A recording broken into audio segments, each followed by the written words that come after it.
Happy Halloween to everybody out there. In this video, we're going to be looking at Werewolf by Night. Specifically, what are the best decks on day one for Werewolf by Night? And should you open Spotlight caches / spend tokens on Werewolf by Night on day one? The answer to that is always no, unless you're a content creator or a big spender and have to have it right away. If you're somebody who's on a budget, just wait a little bit. So let's dive into this card. It is a 3/3. It's going to play well with a multitude of different decks. After you play an on-reveal card at another location, move there and gain +2 power. So you really want to lean into anything that's on reveal. Also is gaining some ability or power from a card, say like Kraven, if Werewolf by Night moves there. But we'll have a key factor in this card for later. It's something you're going to want to have to think about when playing this card, because you don't want to get in a situation where you're not gaining those points. As always, I want to give a giant shout out to Marvel Snap Zone. I love using their deck builder anytime I'm making these. A lot of fun and easy to bring back into game. The first deck we're going to be looking at is going to be WereBounce Movin. It's a combination of bounce and move. So we've got the Werewolf by Night obviously in here. And then we've got cards like Nico, Spider-Ham, Falcon, Beast, Spider-Man to be able to potentially bring Werewolf by Night into those spots and give him some additional power. That's your sort of move aspect again. And you want to get Kraven those points. So with Kraven, I also want to try to find a way to move things into him. Well, there's your Nightcrawler, there's your Jeff, there's your Angela to potentially lay those cards onto and move off of, as well as your Vision. Elsa gives some additional points to any time you fill up your lane. I'm not wholesale convinced that Elsa's a great matchup with Werewolf by Night because, well, we'll get to that. So I like this one a little bit where you can get a little bit of both here. It might be one of those situations where it's a little bit too much of each and not enough of one, and maybe you want to reduce, say you don't want as much move. Maybe you don't want as much bounce, but I think there's something brewing here. The stuff that I'd want to take out of this is Angela, Nightcrawler, and Elsa. I'd look into maybe building in a Silk, maybe a Miles, because you're going to be moving a lot. Cloak, Hulkbuster. Those are cards that I'd potentially want to look into maybe putting in this one instead.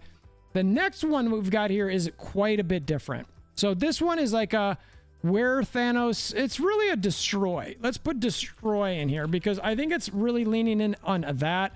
Again, we've got Werewolf by Night, right? And then it's all about trying to have some on reveals. Forge is on reveal, Nico's on reveal, Hulkbuster's on reveal, Carnage's on reveal, Killmonger's on reveal, Venom's on reveal, Lady Deathstrike's on reveal.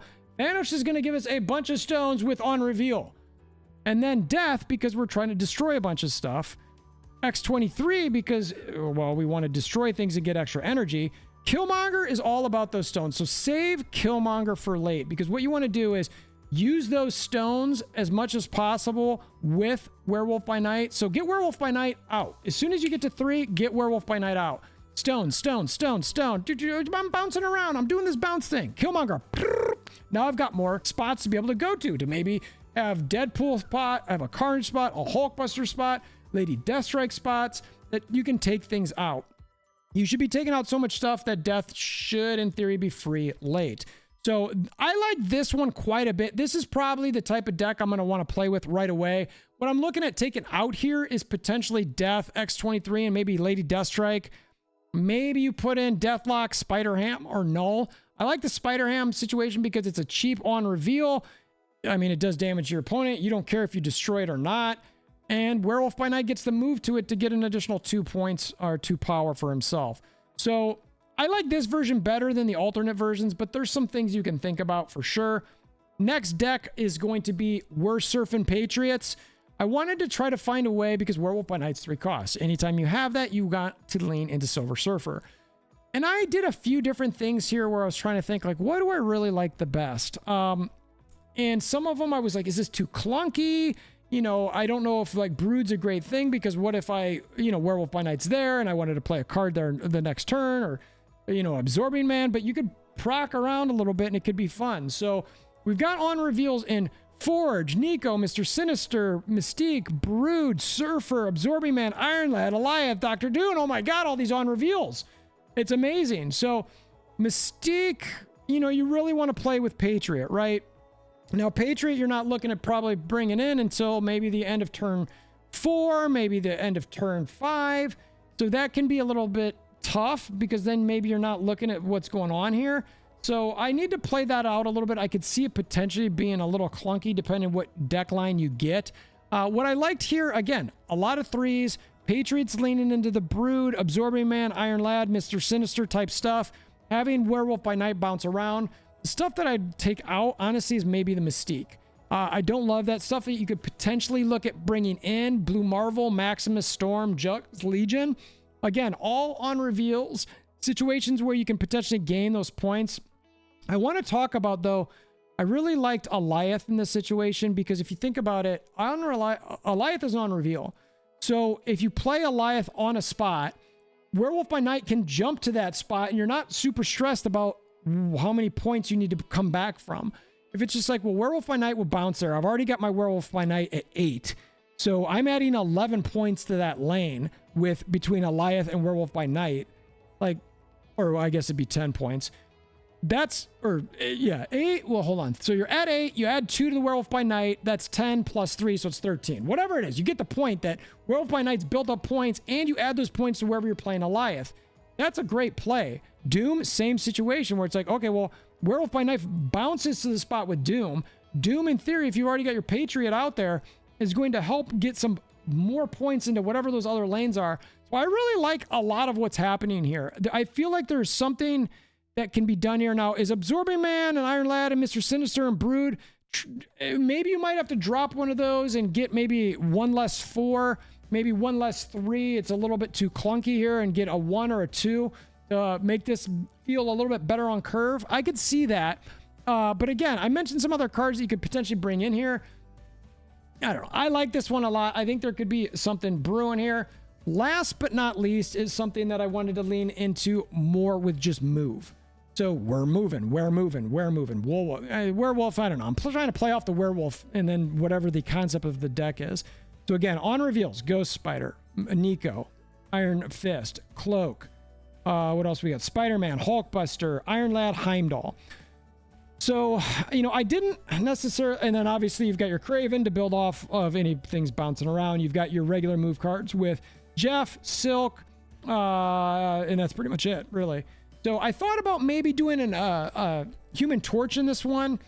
I don't know if I really necessarily love that. The cards that I'd potentially move out, Iron Fist, Iron Lad, and again, I'd maybe bring in Human Torch, Miles, maybe Falcon to bring back those ones if you really want to bounce and get that werewolf up a little bit. What I like about this is that you've got some low-cost cards that you can bounce the Werewolf by Night around a little bit. You've got the Silk to potentially feed some of the Kraven. You've got the Jeff to do the same thing. You've got Ghost Spider to potentially do some of that. And that's where I sort of like, well, I don't want to fill up a lane with Kraven by playing a Ghost Spider there. But you know what? Maybe you want to lay your Kraven down and your Ghost Spider in another spot. You can Cloak later, move some things around a little bit, and Heimdall that last turn to get some more points on Kraven, and then Werewolf by Night's going to jump to your Heimdall lane. And I really liked that concept a lot. I wanted to play with that. I thought there was a lot of high potential there. So those are my decks that I got. Now, we're going to look at whether you should... Well, let's give the key first. So the key to Werewolf by Night is going to be make sure you're smart about your board space. So I think it's going to be absolutely critical here to have your Werewolf by Night be able to go into wherever you're going to want those lanes at. Because if you don't, it's not going to do anything. Now, is it going to gain those points? I don't think so. I think it's probably got to move first. So make sure you've got the ability to move this around. All right. So saving those 1 cost on reveals, those 2 cost on reveals, bouncing those 1 cost on reveals will be smart. That's why I really wanted to lean into that. So now, do we want to actually pull for this guy? Yes, you do want to pull for him. This is the graphic that we've got put together. You can see Werewolf by Night here in the save for section. Absolutely a card that you want to be able to have and use. I think it is something that's going to be really good. Not just that, but we've got a number of different cards in here. As I move all of these things around, you can see it a little bit. But these cards, they play well with Werewolf by Night. I really like it. I mean, honestly, and you know what? My birthday. It's my birthday. I love Halloween. So yeah, I gotta say pull for this card, right? I absolutely think this is gonna be a fun card. Is it gonna be a meta breaking card? I don't think so. I think that it feels right where it's placed. Everything that's about it, I think is going to be, I don't think it's going to be broken, but I think it's going to be a card that a lot of people are going to want to get. So yes, I think pull for it, and we'll see how the rest of these kind of come out as far as November. But right now, I mean, I've really only got Gladiator as an absolutely safe for. We'll do a video on this, but I don't know. I'm still thinking through some of these. So I think Werewolf by Night is a safe bet for pulling those spotlight caches for. Got a bunch of tokens. You don't want to use it. Look, he's Series 5, so I'd prefer to use the spotlights on Series 5. So I appreciate you making it this far in the video. Again, if you want to hammer down that like button to support the channel, very much appreciate it. I've got basically, by the time this comes out, actually, it's the last day. It is the last day to try to get 5,000 subscribers. I'm pretty sure I'm going to fall short, but still had a great birthday month trying to push for it. Always got to strive for those goals. They got to be slightly out of reach. Then if you get them, it's like, yes. If you don't, you can't be too disappointed. So until next time, I hope you have a wonderful day.